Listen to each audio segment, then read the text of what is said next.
Times journalists Matthew Akins and Azam Ahmed spent more than a year on the investigation, traveling across Afghanistan, going through thousands of documents.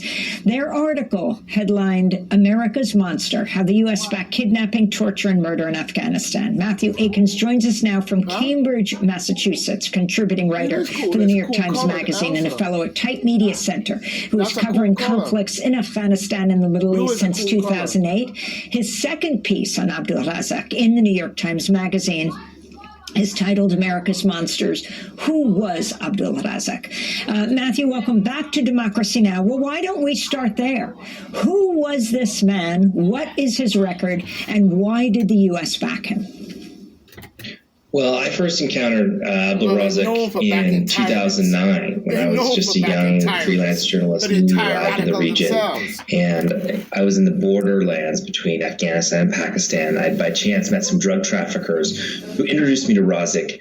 I mean, he wasn't much older than I was. He was barely 30, but he was already the commander of the border police there. He and his tribal militia were fighting fiercely against the Taliban, but also their tribal enemies, and had gotten the backing of the United States. So that's how he began. That's how he got his start as the leader of a militia on the border. But by 2011, as the U.S. surged, the thousands of extra troops ordered by Barack Obama arrived in country. Razak was appointed police chief of Kandahar province, which is a very strategic province in southern Afghanistan, focus of the surge. And so he became a key partner of the United States at the centerpiece of this strategy. And he ruled over not just that province, but eventually became the most powerful man in the South, one of the most powerful in the entire country. He became very popular to those who hated the Taliban. And he was finally assassinated in 2018 by a Taliban undercover hitman. And when that happened, he was standing next to the top U.S. general in the country, General Austin Scott Miller, who lauded him afterward as a great friend and patriot. Yeah, and set him up probably to get and you know that despite in spite of or because of his brutal methods, he was also effective in pacifying or controlling a significant portion of the territory that he was in charge of. Can you talk about that? Absolutely. This is a paradox that I wanted to investigate with my stories. We wanted to show the extent of his crimes, that this had happened at this scale, which we did. But I also wanted to understand why, because, the U.S. military, they had this hearts and minds strategy where they were supposed to win over the population, because this war against the Taliban, a guerrilla war. It wasn't a battle between armies for terrain. It was a war over population, right? So the idea was that they had to win over Afghan heart and minds, but to support someone like Razak, who committed such brutality, would seem to fly in the face of that. It seems like a paradox. But what I discovered is actually this is very often how these wars are waged, whether they're by brutal dictatorships like in Syria or by the French in Algeria, the U.S. in Vietnam. These counterinsurgencies, these small wars often involve tremendous violence against civilians because they're wars for control of the population on both sides. They threaten people, they murder them, they torture them in order to get them to cooperate or at least not support the enemy. The Taliban did that. They committed violence against civilians. And so did Razak. And in many ways, he did the dirty work that the U.S. couldn't allow itself to do, couldn't admit to itself it was doing, but it was nevertheless effective. And so this violence, this brutality, it had a logic, it had a reason, it benefited certain people. And that's one thing I really wanted to show with this piece. And also, you obtained new documents through the Freedom of Information Act lawsuits and other sources. What did they reveal about how much the U.S. government knew about the atrocities that were being committed by Razak?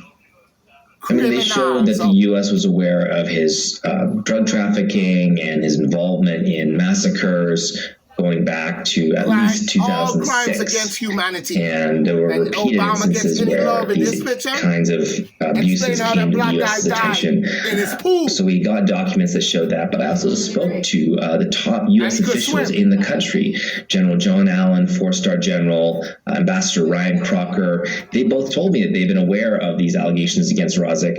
General Allen Didn't they actually do that to stopped the handing over man, the prisoners woman, to and that Razak child in 2011 when they died after he saw in a, evidence that Razak and his forces had murdered and tortured prisoners.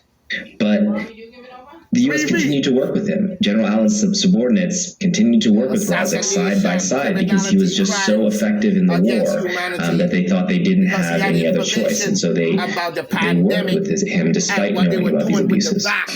Matthew, you met with survivors of torture inside Razak's prisons, visited morgues where corpses had been exhumed from desert graves. One caption on a photo accompanying your New York Times investigation reads, quote, "Mass graves have been discovered in Kandahar, but under U.S. pressure, the International Criminal Court has deprioritized investigations into abuses committed by forces like Razak's."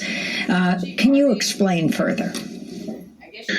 Well, you mentioned earlier in your segment, the targeting, of ICC officials by the Israeli government that we now are hearing about. Well, let's not forget that President Trump also imposed sanctions against the ICC prosecutor, Fatou Bensouda, and that was mostly in response to the threat that the ICC would investigate war crimes committed by U.S. forces and by U.S.-backed Afghan government forces in Afghanistan. And so when the new prosecutor came in, Karim Khan, he said that he was going to deprioritize that. He was going to focus on the Taliban, who, of course, have committed their own war crimes against civilians. And the same thing is happening now with the UN. I think there's this eagerness to turn the page and close this chapter, this shameful chapter in American history among a number of parties, and to focus on the Taliban.